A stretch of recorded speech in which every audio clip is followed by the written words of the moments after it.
Hi everyone, welcome.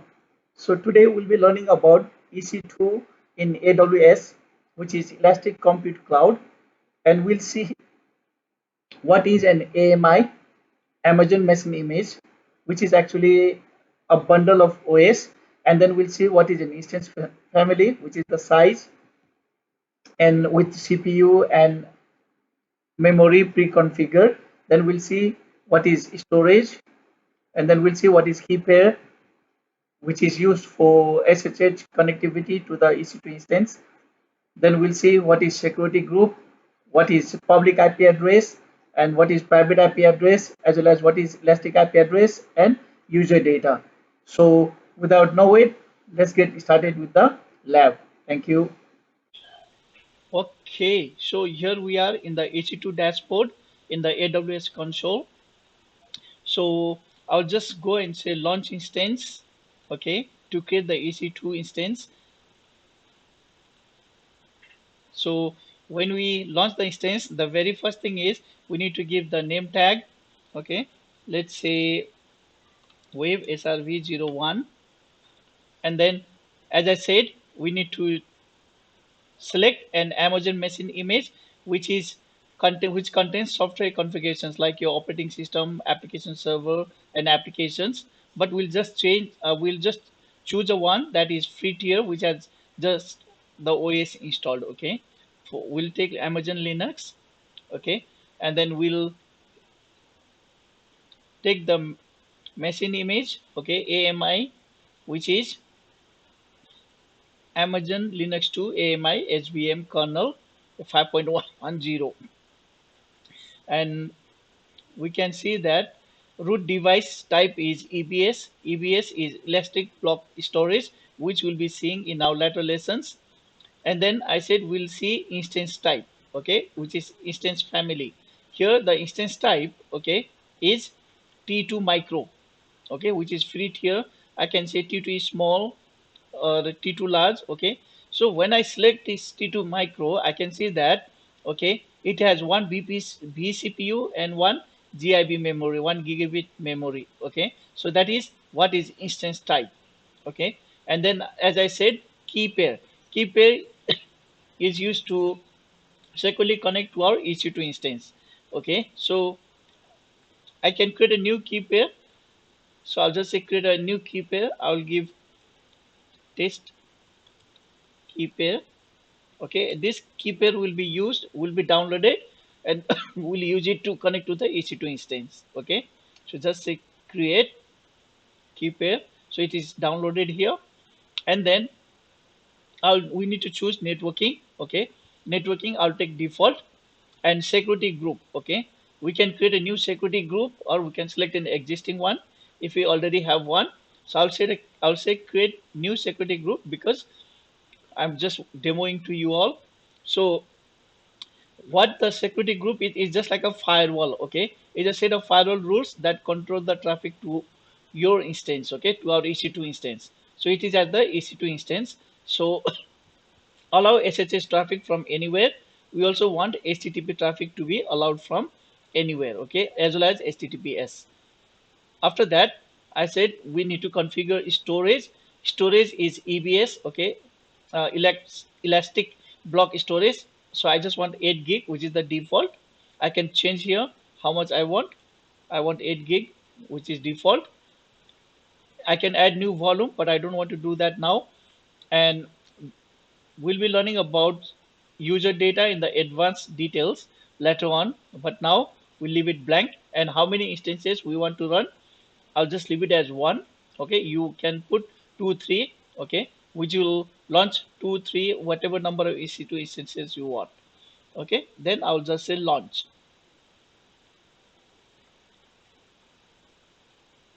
Okay, now I'll go to instances, and I'll see that, okay, how many instances are running.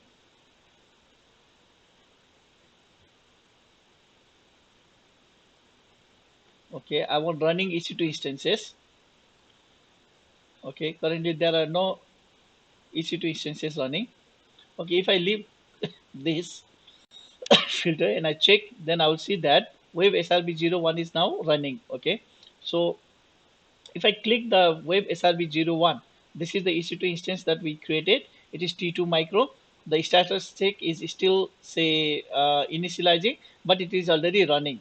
Okay, this is the check done by the AWS to see whether this EC2 instance is healthy or not. Okay, so I'll just go to web srv01, and then I'll see here, okay, in the details, okay, it has an instance ID and the name, and then it has a public IP address and private IP address. Okay, the private IP address is private within the VPC. So what is VPC? We'll be learning when we do networking.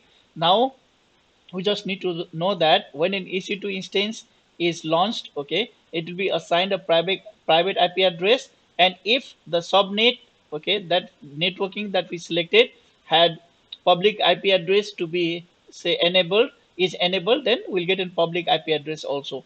This public IP address is accessible from the internet. Okay, so this is what is private IP address and public IP address.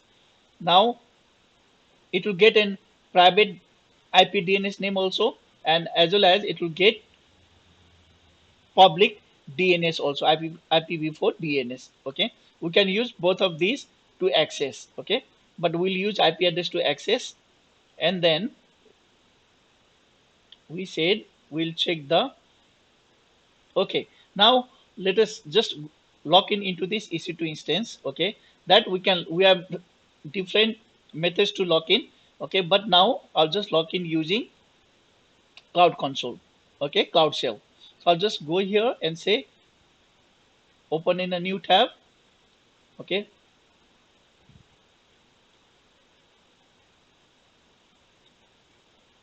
so once it this cloud shell, which is an Amazon Linux machine with 5 GB space available for the AWS cloud users. Okay, cloud console users. So this is a browser based.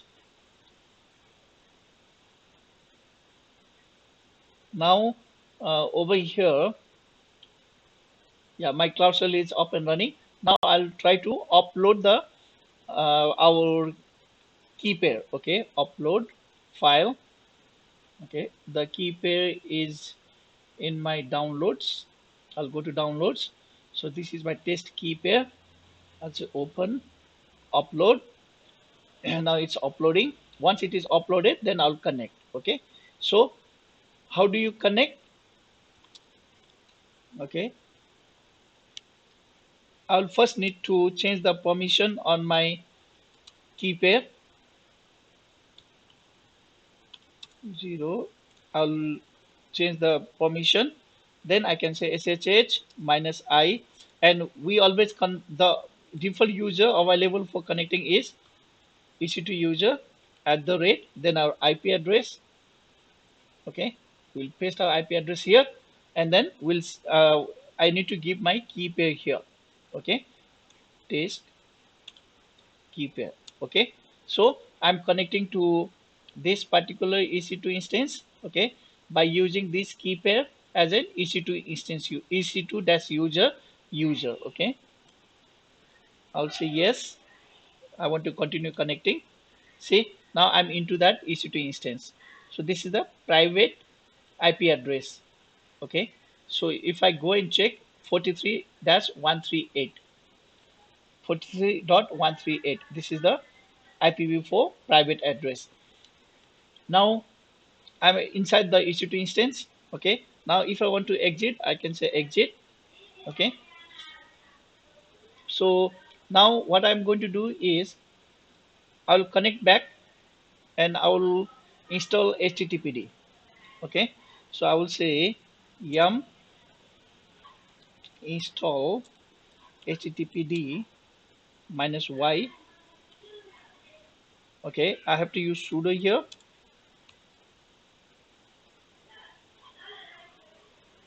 Now I will start the service sudo systemctl start HTTPD. Okay, now I'll try to see whether it's working or not. Okay, I can just open the address. Actually, this should be HTTP, not HTTPS, because HTTPD is simple HTTP service. See, it's running. Okay, so this is how our EC2 instance we can like install. We can create an EC2 instance, okay, machine, and then we can go and do our installations. Now over here, okay, EC2 instance is an IaaS, okay, IaaS. What it means is infrastructure as a service. Infrastructure as a service means, okay, you get the OS, okay, and you need to do your patching, application installations, and everything. Okay, so you just get the infrastructure. After that, you do your management. Okay, so AWS will only give you the EC2 instance, then managing the software and your OS is your responsibility. Okay, now see, my public IP address is 122.245. Okay, now I will stop this EC2 instance. Stop. Okay, so it's stopping.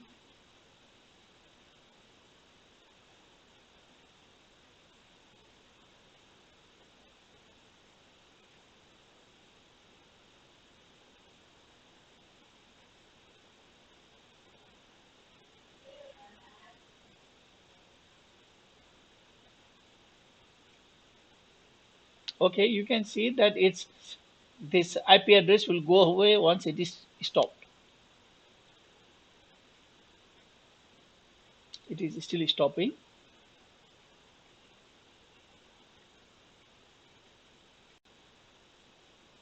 Okay, now it's stopped. Now if you go and click here and see, the public IP4 address is gone. Okay, so this is not a good thing for us, because we don't want the IP address to change every stop and start. Okay, so for that reason, okay, we have elastic IP address.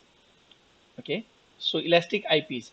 So elastic IPs are IPs up to 4 IP addresses.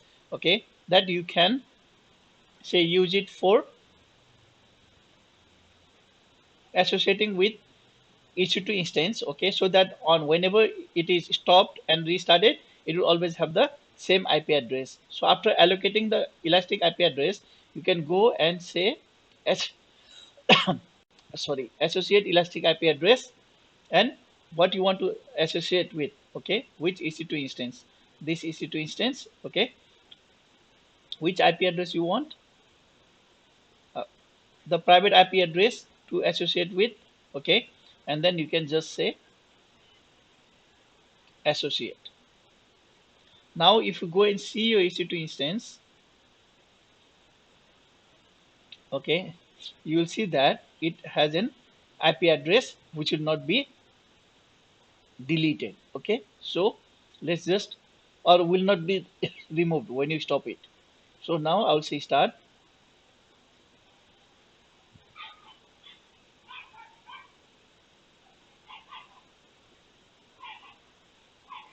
It is in pending state.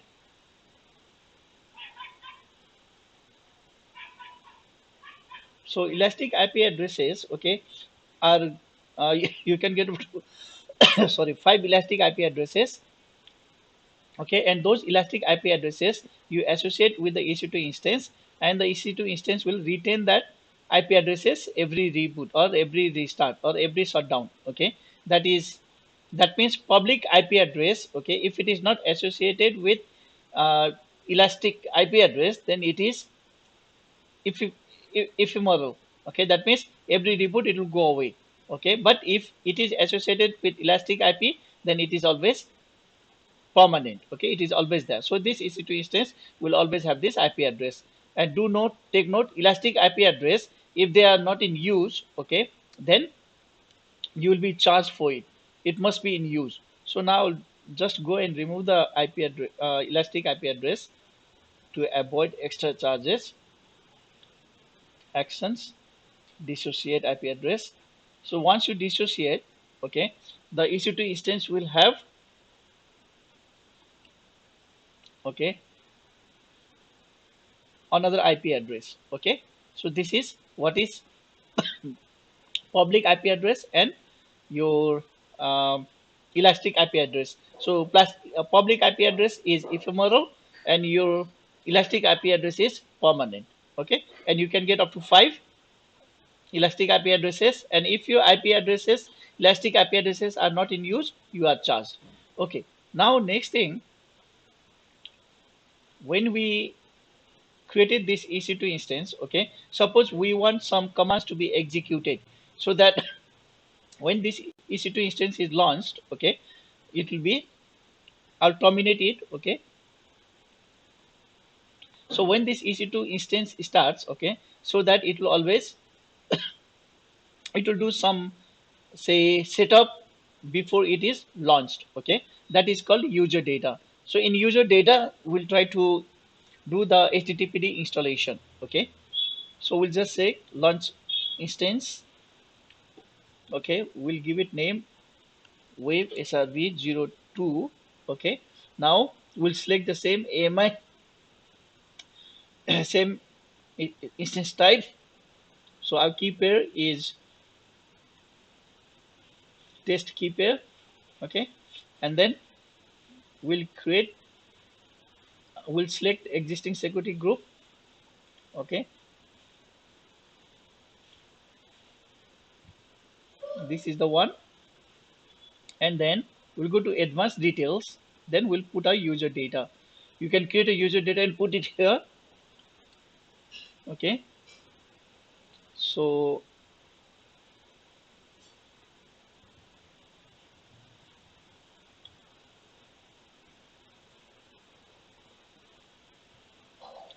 okay, we'll put our user data here. We have the first line will be bin bash. So after this, what we'll say, sudo yum, what is the command, install httpd minus y. Take note, you need to put minus y, okay, so that like it will be installed without any prompt. If there is a prompt, user data will not work. Sudo systemctl start httpd, okay. And you can say sudo systemctl enable httpd. So what this last command will do is it will enable the httpd to start every time the EC2 instance is rebooted or restarted. So everything is okay. So let's just say launch. So when I say launch, it will already have an httpd installed, okay, up and running. So let's say launch.